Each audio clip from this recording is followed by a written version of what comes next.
In this problem, we have 6 plus 4, we will get 10 divided by 2. 10 divided by 2, we will get 5.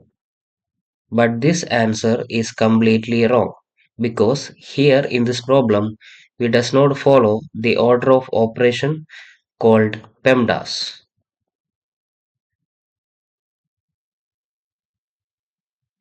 According to PEMDAS rule, parentheses have higher priority than exponential, then multiplication and division have the same priority, then addition and subtraction have same priority.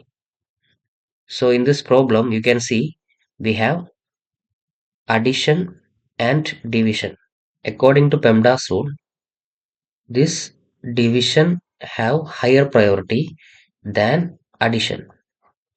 So we have to calculate the division first.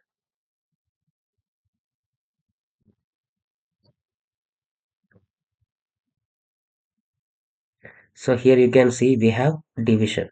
So we have to calculate the division first.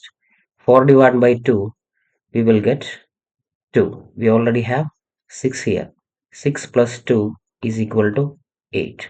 So 8 is the right answer.